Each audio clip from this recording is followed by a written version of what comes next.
안녕하십니까. 복고대통령 지광입니다. 네, 지난번에 가난으로부터 탈출하는 방법 그런 말씀드렸어요. 또 병고행난으로부터 탈출하는 방법. 네, 오늘은 그걸 말씀드리고 기도가 어떤 의미가 있는가를 말씀드리겠어요. 우리가 기도에 대해서 좀 나의 어떤 그런 관점을 분명히 정립해 놓으셔야 돼요. 기도가 어떤 의미가 있는가? 기도가 우리의 삶에 어떤 의미를 가지는가에 대해서 사람들이 제대로 잘 모르시는 것 같아요. 우선 병고행난으로부터 해방되기 위해서는 여러 가지가 필요하지만 그건 좀 놔두고 우선 기도를 하게 되면요, 마음이 모이게 돼 있어요. 약사의 랩을 우선 어렵게 생각하지 마시고 약사의 랩을 계속하게 되면 계속 거듭을 하잖아요. 그러면 될까요?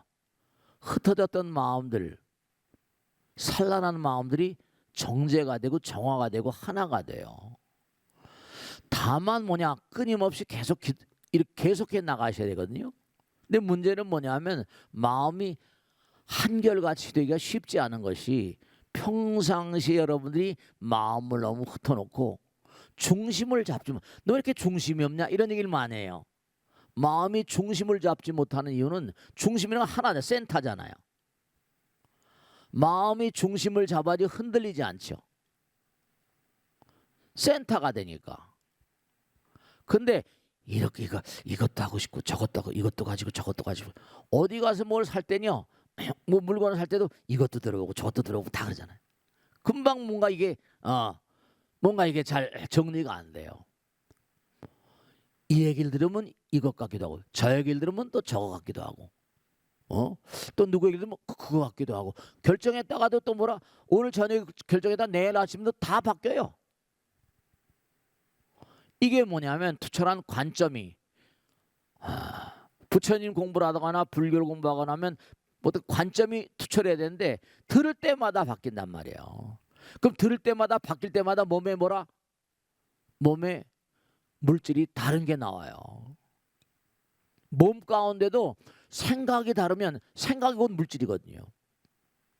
좋은 생각은 좋은 마음은 좋은 물질을 만들고 나쁜 마음은 나쁜 물질을 만드는데 끊임없이 변동되는 이 생각 저 생각, 그게 번뇌라고 하잖아요. 이 생각 저 생각 하면 이 물질 저 물질이 생긴다고요. 번뇌망상이라는 게 참 나쁜 거예요. 108번뇌라고 84,000가지 번뇌라고 하는 것처럼. 이게 여러분이 잠을 주무신다 하더라도 들어놓으시면 이 생각 저 생각, 이게 좋은 게 아니에요. 우선 왜 무엇 때문에 기도를 하라고 하니, 기도를 하게 되면 정신이 그래도 일관되거든요. 잡념이 들어왔다가도 계속 그냥 해나가다 보면 하나로 계속. 여러분 어디 가서 뭐 운동을 하거나 무슨 등산하거나, 등산하면 그래도 뭔가 하니 마음이 일념으로 모일지 모르죠. 조심해야 되니까. 근데 그런 것도 중요하지만 마음을 딱 가다듬으면 어떻게 된 거 아니, 몸의 모든 회로라는 게 이게 전부 다 일관되니까요. 중요한 거예요. 우리 몸에서 만들어진 호르몬의 종류가 3만 가지가 된대요. 근데 중요한 건 마음이 한결같아지 못하죠. 마음이 한결같아지 못해요. 뭔가 여러 가지 번잡스러운 그런 얘기 하잖아요, 그죠? 낮에 가서 열심히 태양 가운데 태양을 받으면서 열심히 뭐예요? 열심히 그 일을 하게 되면 셀로토닌이라는 물질이 생긴대요. 제가 듣고 본 거예요. 저도 잘 모르죠. 근데 잠을 잘 땐 셀로토닌이라는 물질이 자연스럽게 멜라토닌으로 변하면서 뭐죠? 잠이 잘 온대요. 그럼 그 학자들 얘기니까 낮에 그러면 햇빛을 받으면서 열심히 일하지 않은 사람들은 대체 어떻게죠? 그렇죠. 멜라토닌으로 변할 뭐가 없다고 한다면 잠이 잘 안 오고 불면에 시달리면 어떻게 되죠? 문제가 또 오게 된다니까요. 마음을 일관되게 가지게 되면 어떻게 되는 거 아니? 마음이 일관되어지면 뭐죠? 그 물건을 어떤 장인이랄까 엔지니어랄까 이런 그 만드는 사람이 하나를 만들었는데 이게 또 다시 변형체를 만들려면 힘들어요, 안 힘들어요? 몸도 피곤하죠. 여러 가지로 피곤하죠. 그러니까 생각의 흐름 따라서 계속, 그죠? 생각의 흐름 따라서 몸도 변해야 되니까 마음을 한결같이 쓴다는 게 너무 중요한 거예요. 그 참선이나 명상이나 이렇게 각광을 받고 기도가 각광을 받는 이유가 뭐냐면 한결같으니까. 그래서 약상에 뭐라고 나온 거 아니? 만약에 너희들이 병고에 시달린다. 그럴 때 의학이라거나 의사를 만나지 못해요. 그게 벽촌 같은데. 그런데 너희들이 잠시라도 나의 이름을 듣고 정성스럽게 부르고 생각한다면, 그게 이게 사람이 그런다고 병이 낫나? 우선 당장 중요한 게 약사랩을 못해 돼요. 마음이 흥분되게 뭐라 가라앉아지잖아요. 흥분된 마음 상태가 가라앉아지니까 회로는 일관화될 거거든요. 그러니까 여기 나오는 얘기가 그런 거예요. 온갖 병고에 시달리면서도 의학과 의사가 없다 하더라도 잠시라도 나의 이름을 듣고 정성스럽게 부르고 생각한다면 온갖 질병이 소멸되고 이렇게 나와요. 네. 근데 이렇게 경전에 나오는 공부를 하다 보면요, 진짜 그럴까 해보지도 않고 그래요. 의심이 더 많죠. 우리 중생들이 신심보다는 의심이 더 강하니까 항상 부처님께 신심을 중요시해요. 신동공동모라. 그러니까 꾸준히 기도하는 그 세상 만사가 전부가 다 뭐냐면, 여러분이 아까도 말씀드렸지만 내 마음 가운데 부처님 계시다는 사실 잊지 마세요. 내가 뭔가 사기를 치거나 협잡을 하거나 뭐 이렇게 되면요, 우선 이름 뭘까, 오장육부가 망가져요. 우선 마음이 좋진 않잖아요. 아무리 뭐라도 사기쳤다는 마음을 누가 알아요? 자기가 알잖아요. 자기 내면 세계가 알아요. 그러니까 내면 세계에 이미 심판자가 있어요. 내면 세계에 이미 재판장이 있단 말이에요. 우리 마음 가운데 부처님 계시니까. 네, 그래요. 내 마음 가운데 부처님 계세요. 근데 사람들이 그 사실을 몰라요. 우리가 다 우주의 아들 딸들이니까. 우리가 이 땅에 온 건 다른 것으로 온 거 아니라 전생에 내가 지은 업장소멸하고 이른바 업장소멸하고 금생에 좋은 공덕을 지어가지고 영혼의 길로 나가는 거거든요. 그게 잘 안 되게 되면 그게 금생을 또 그릇된 삶을 사는 거죠. 중요한 건 뭐냐면 여러분 이걸 아셔야 된다. 이 땅에 존재하는 모든 이른바 만상들, 사람을 막론하고요, 사람이나 동물이나 다 전부가 다 주어진 임무가 있어요. 제가 말씀했죠. 어느 마을에 자꾸만 본 거 아니에요. 네, 늑대가 출몰해가지고 계속해서 소를 잡아가지고 돼지를 잡아가지고 같이 잡아가는 거예요. 그래서 마을 주민들이 모여가지고 늑대를 퇴치하자. 그래서 전부 다 가정마다 총을 해가지고 늑대를 잡으러 해서 늑대를 싹 소탕했어요. 근데 얼마 뒤서부터는 막 배추밭이니 무슨 무밭이니 쑥밭이 나는 거예요. 그게 왜 그러냐 했더니 이게 기가 막힌 게 늑대를 다 잡아버리니까 뭐죠? 멧돼지들이 창궐한 거예요. 천적이 없어진 거죠. 멧돼지가 마을을 또 습격에 들어가는 거예요. 그러니까 멧돼지는 멧돼지대로, 늑대는 늑대대로 다 존재 이유가 있어요. 존재 이유와 목적이 있단 말이에요. 여러분 한 분 한 분도 이런 거 있잖아요. 그죠? 한번 생각해 보세요. 여러분들이 지금 여기 앉아 계시지만 남편 아내 다 계시잖아요. 그러면 한번 가만히 지금까지 살아오면서 50년, 60년, 70년 이렇게 됐다고 한다면 여러분들이 지금까지 삶을 도우면서 만났던 그 사람이 인생을 터닝 포인트, 인생의 어떤 한 전환점을 일으켰던 사람들이에요. 그래서 제가 물어봤어요. 남편을 어떻게 만나셨습니까? 그랬더니 어떤 장소에 가서 어떻게 하다 보니까 남편을 만나겠대요. 또 중매쟁이로 만났다고. 네, 중요한 거 말씀드릴게요.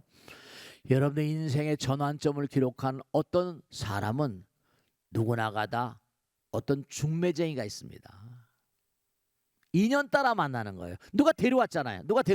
그 사람 내가 만나려고 한 것도 아니야. 누가 데려왔어요. 소개했다니까요. 그럼 소개했다는 건 뭐라? 그게 정해진 거예요. 그 사람이 데려와 가지고 눈에 딱 띄어서 경전에 다 나오거든요. 경전에 다 나와요. 여러분이 삶을 도모하면서 만났던 그 사람들은요, 이 세상에 나오면서 이 세상에 나오면서 부처님 말씀에 천생연분이라고 하는 천생 이게 부부의 인연이라는 게 다 그래서 그런 거예요. 좋은 사람은 어떤 사람은 또 좋은 사람 만나가지고 승공천상이라 하늘 높은 집으로 뛰어오른 수도 있고요. 또 그렇지 못한 사람 만나가지고 불행의 나락에 떨어지고 하고요. 그 사람은 정말로 도저히 만나서는 안 될 사람인데 그런 건 이 우주에 없어요. 광활한 우주에 무량한 별들이 나라 가운데 하필이면 그 사람을 왜 만나겠어요? 옷깃만 써도 500겁인데 부모 자식 인연이 만겁이라는데 다 인연 따라 만나는 거예요. 인연이 아니고는 만날 수가 없어요. 그러니까 만나던 사람이 그 사람이 무슨 나에게 행복을 가져다 주든 나에게 불행을 가져다 주든 간에 그게 다 거기서 뭘 봐야 된다. 내가 무언가 전생에 저 사람과 무슨 정말 인연이 있구나. 전부 다 운연이 없어요. 부처님 당시 들었잖아요. 부처님은 가빌라국에 태어나셨어요. 가빌라국에 태어나셨는데 그 옆에 나라에 이제 그 왕이 쳐들어옵니다. 그래서 이제 뭔가 하니 그 나라 왕이 부처님을 좋아해. 유리왕인가. 그런데 부처님께서 유리왕이 쳐들어오는데 그 앞에 딱 입구에 서 있으니까 한 번, 두 번 그게 안 되는 거예요. 결국 부처님께서 자리를 피하니까 부처님 나라가 멸망당했어요.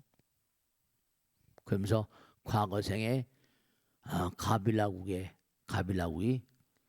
저 나라에게 과거에 괴로움을 주고 그 나라 왕에 괴로움을 주는 바람에 업보 때문에 쓰러지게 됐다.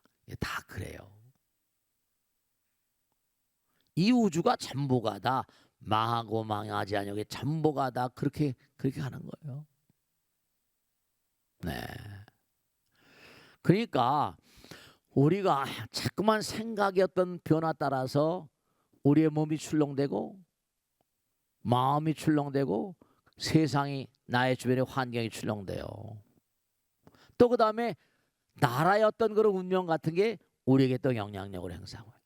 그러니까 중요한 게 전부가 다 마음자리에 밑바탕에 깔려 있는 게 있거든요. 그러니까 중요한 게 그런 모든 각양각색의 부정적인 본뇌를 씻어내게 되면 그 방법은 연불하는 방법이에요.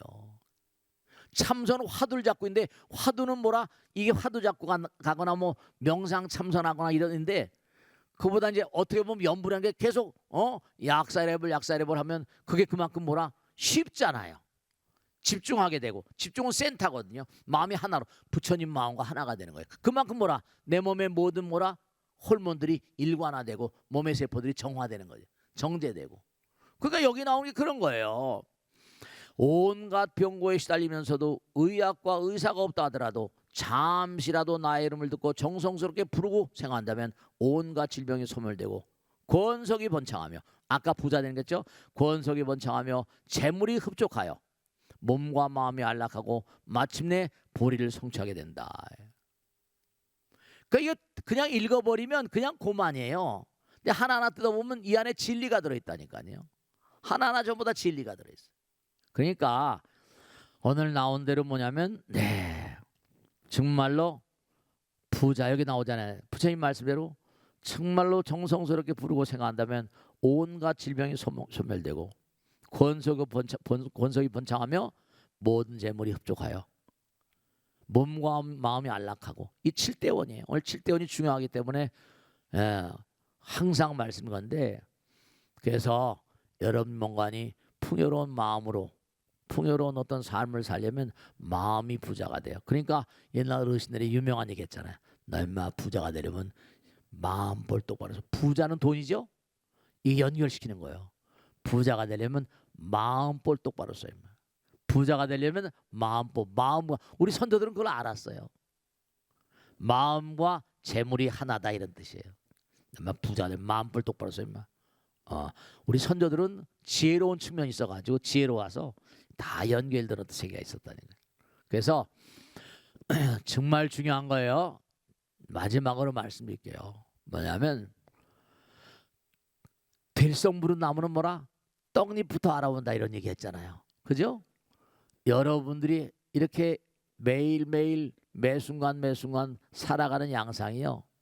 내 생을 결정짓고 금생뿐만 아니라 영원을 결정져요.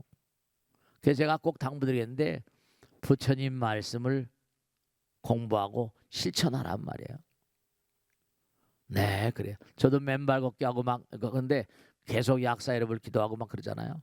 그런 것처럼 뭔가 질병의 근본 원인 이건 우리 몸과 마음의 어떤 메커니즘을 잘 몰라서 그래요. 마음이 어떤 것이 잘 몰라서 그리고 정말로 투철한 안에 원력을 가져야 돼. 목표 의식이 분명해야 돼.